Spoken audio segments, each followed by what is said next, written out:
बदलापूरमध्ये आंदोलकांना पांगवण्याकरता लाठीचार्ज करण्याची वेळ पोलिसांवर आली आहे। रेल्वे रुळांवरील आंदोलकांना पांगवण्यात यश आलेले आहे। पोलिसांना आंदोलकांची पोलिसांवर दगडफेक सुद्धा या दरम्यान झालेली आहे। बदलापूरच्या शाळेत 2 चिमुकल्या मुलींवर लैंगिक अत्याचार प्रकरण आणि या प्रकरणी बदलापूरच्या घटनेवरून पालकांसह नागरिक आक्रमक झालेले आहेत। नागरिकांचा बदलापूर स्टेशनवर रे रोको आंदोलन झालेलं होतं। सकाळी 8 वाजता आंदोलन सुरू झालं। सकाळी 9 वाजता आंदोलक पोलिसांमध्ये वाद झाला। बदलापूर स्थानकात रे रोको सकाळी 10 वाजल्यापासून सुरू झाला। तर पाऊणच्या दरम्यान गर्दी पांगवण्याकरता अश्रुधुराचा वापर देखील करण्यात आला।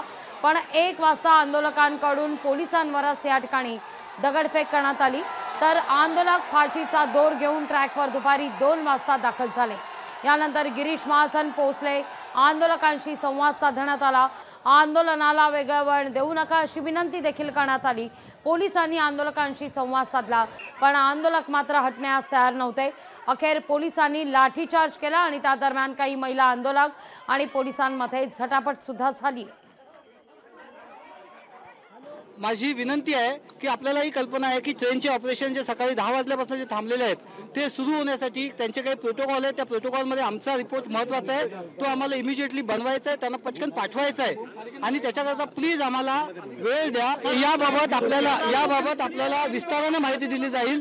कृपया आपण थोडं जबाबदारीने वागा। आपल्याला कल्पना आहे की ऑपरेशन्स जे आहेत, जे लोक बदलापूरला येणार आहेत त्यांच्या ट्रेन्स आणि ह्या क्लिअर होण्यासाठी, तिथून निघण्यासाठी आता आपल्याला या ठिकाणी त्यांना तो रिपोर्ट देऊन त्यांचा प्रोटोकॉल कंप्लीट करणं गरजेचं आहे। मध्य रेल्वेवरती सकाळी 10:10 पासून बदलापूर स्टेशनवरती जे आंदोलक होते ते आंदोलक आता संध्याकाळी 5:50 दरम्यान हटवण्यात आलेले आहेत अशी माहिती, प्राथमिक माहिती आपल्याला मिळालेली आहे।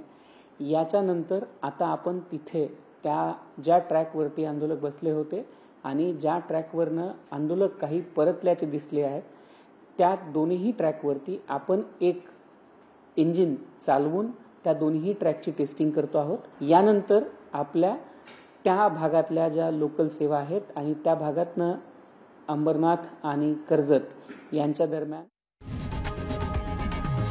लोकशाही मराठी ऐका, पहा, जागरूक रहा।